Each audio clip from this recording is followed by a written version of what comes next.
मुअज़्ज़िज़ नाज़रीन, अस्सलामु अलैकुम वरहमतुल्लाहि वबरकातुहू। हक़ के मुतलाशी में आपका इस्तक़बाल है, आपका खैर मक़दम है। आज का उन्वान है फ़ज़ाइल व मसाइल क़ुरबानी। चलें देर न करते हुए आगाज़ करते हैं।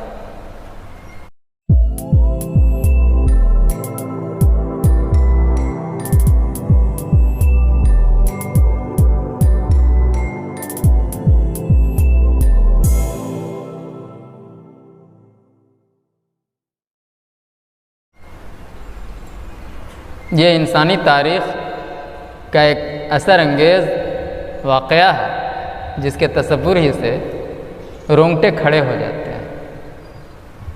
ज़रा तसव्वुर कीजिए, एक 86 साल का बूढ़ा जो आरज़ुओं के हाथों मजबूर होकर दरबार खुदाबंदी में सरापा सवाल बनकर ये दुआ किया करता था, रब्बी हबली मिना सालिहीन, यानी आए मेरे रब, तू मुझे सालेह औलाद से नवाज दे।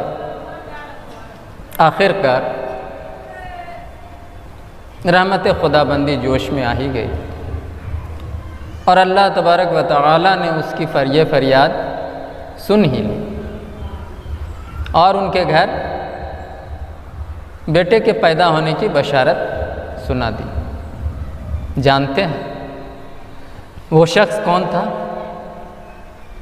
वो शख्स हमारे दादा खलीलुल्लाह सैयदना इब्राहीम अलैहिस्सलाम थे, जिनको हज़रत इस्माईल अलैहिस्सलाम के पैदा होने की खुशनुदी दी गई थी।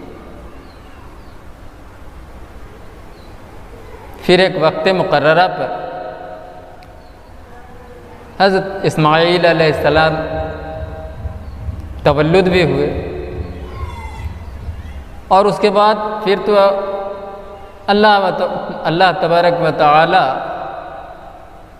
हज़रत इब्राहीम अलैहिस्सलाम से ऐसे ऐसे इम्तिहान और ऐसी ऐसी क़ुरबानियाँ ली कि कोई आम बाप होता तो उसका कलेजा मुंह को आ जाता। जिस वक्त के हज़रत इस्माईल अलैहिस्सलाम शेरखार बच्चे थे, ये हुक्म रब्बी हुआ कि अपने बच्चे और उसकी माँ को मक्का मुअज़्ज़मा की बियाबो गया आबादी में जाकर छोड़ा। सैयदना इब्राहीम अलैहिस्सलाम ने अल्लाह के हुक्म पर लब्बैक कहते हुए उन्हें मक्का मुअज़्ज़मा के बयाबान जंगल में जाकर छोड़ दिया। दिन हफ्तों में, हफ्ते महीनों में और महीना सालों में तब्दील होते चले गए। एक वो भी वक्त आया जब वो प्यारा सा, वो मासूम सा इस्माईल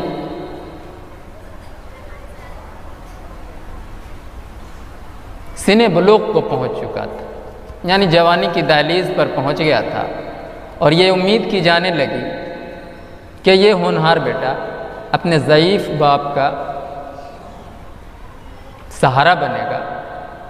कि ठीक उसी ज़माने में अल्लाह रब्बुल इज़्ज़त ने सैयदना इब्राहीम अलैहिस्सलाम के ख्वाब में आकर ये हुक्म रब्बी सादिर किया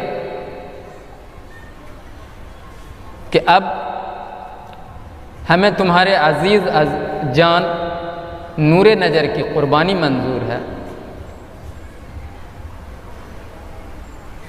सैयदना इब्राहीम अलैहिस्सलाम ने बसर व चश्म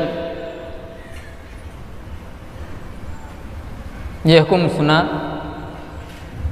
तो उस पर लब्बैक कहकर अब्दी शराफत व आज़मत अपने नाम मुक़द्दर करा ली। उस पर तुर्रा ये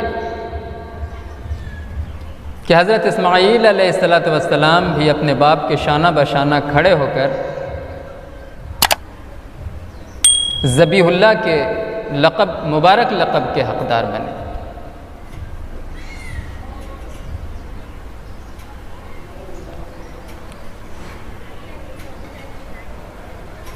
अल्लाह को इन बाप बेटों की,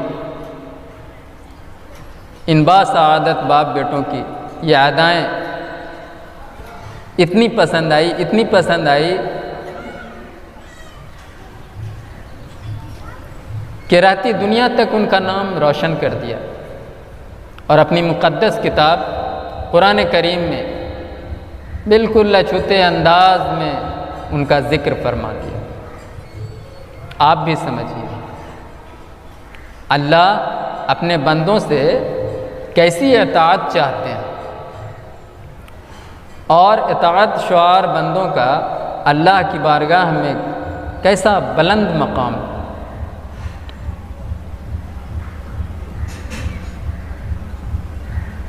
बहरहाल हदीस में आया है कि जो शख्स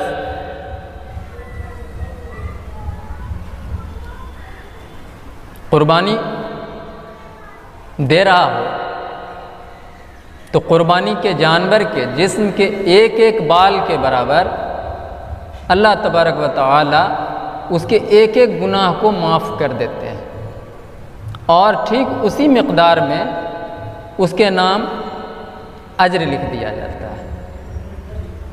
एक दूसरी जगह है कि इन 3 अय्याम में यानी 10, 11, 12 ज़िलहिज्जा में अल्लाह तबारक व तआला को खून बहाने से ज़्यादा कोई अमल, कोई शगल न प्यारा है न महबूब। और आगे फरमाया जब तुम कुर्बानी करते हो तो अभी जानवर का खून ज़मीन पर नहीं गिरने पाता है कि उससे पहले अल्लाह की बारगाह में पहुंच जाता है और तक़र्रुब का ज़रिया बन जाता है।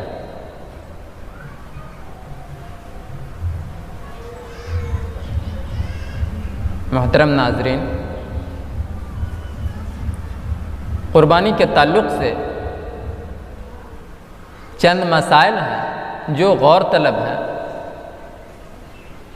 मुलाज़ा फरमा,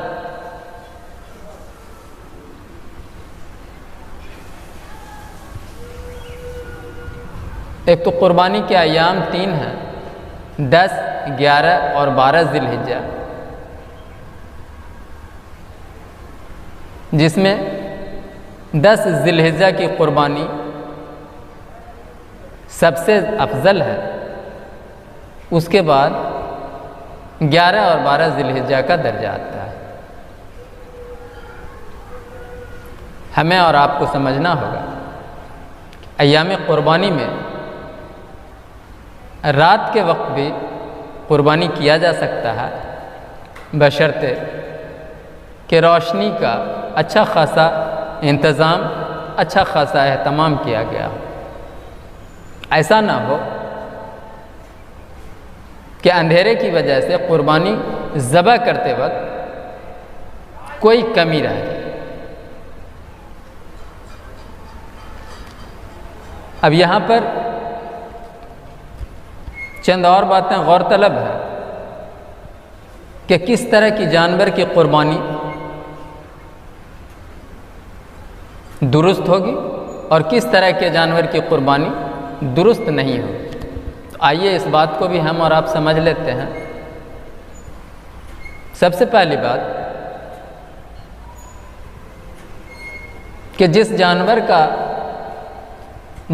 के सींग का ऊपरी हिस्सा थोड़ा टूटा हो तो ऐसे जानवर के कुर्बानी में कोई हरज नहीं, ऐसे जानवर की कुर्बानी दुरुस्त होगी। लेकिन अगर किसी जानवर का पूरा सींग टूटा हुआ हो और दिमाग में सुराख नज़र आता हो तो ऐसे जानवर की कुर्बानी दुरुस्त ना होगी। या कोई जानवर बग़ैर सींग के पैदा हुआ हो तो तो ऐसे जानवर की कुर्बानी भी दुरुस्त होगी। जिस जानवर की बीनाई पूरी तरह जाती रही हो,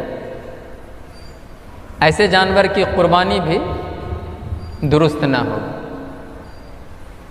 जिस जानवर के कान का थोड़ा हिस्सा कटा हो, तो ऐसे जानवर की कुर्बानी दुरुस्त होगी।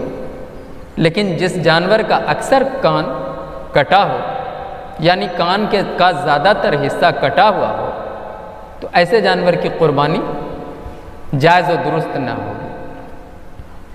फिर पैदाइशी जानवर भी बग़ैर कान के पैदा हो, तो वैसे जानवर की कुर्बानी जायज़ ना हो।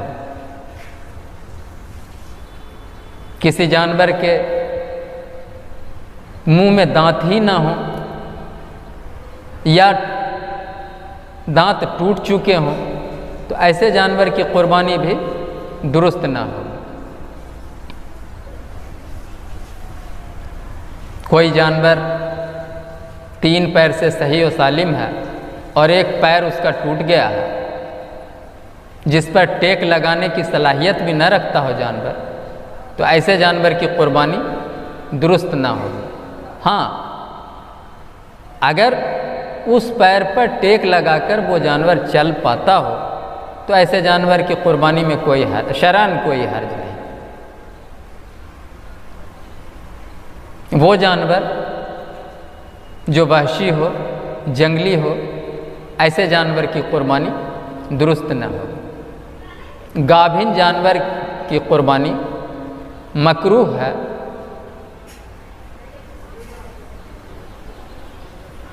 जबकि उसके विलादत का वक्त करीब है। जानवरों में खस्सी की कुर्बानी जायज़ भी है और मसनून भी है, क्योंकि खस्सी का गोश्त गैर खस्सी से ज़्यादा बेहतर होता है। आखिर में एक हदीस से मैं अपनी बात ख़त्म करना चाहूँगा कि हमारे आका जनाब मोहम्मद रसूलुल्लाह सल्लल्लाहु अलैहि वसल्लम सख्त तंबीह करते हुए फरमाया, जो शख्स कुर्बानी की गुंजाइश रखते हुए कुर्बानी न करे, तो ऐसा शख्स हमारी ईदगाह में ना आए। तो हमें और आपको चाहिए कि अगर हम साहिब निसाब हैं और इतनी वुसाअत रखते हैं, इतनी सलाहियत रखते हैं कि कुर्बानी कर सकें, तो अल्लाह की रज़ा के लिए, अल्लाह की राह में कुर्बानी ज़रूर करें।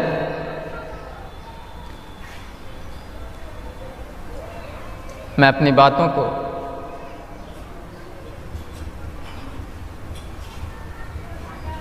यहीं पर ख़त्म करने की इजाज़त चाहूँगा।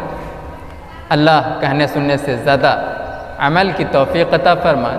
व आखिरु दावाना अनिल हम्दुलिल्लाहि रब्बिल आलमीन। अस्सलामु अलैकुम व रहमतुल्लाहि व बरकातुहू।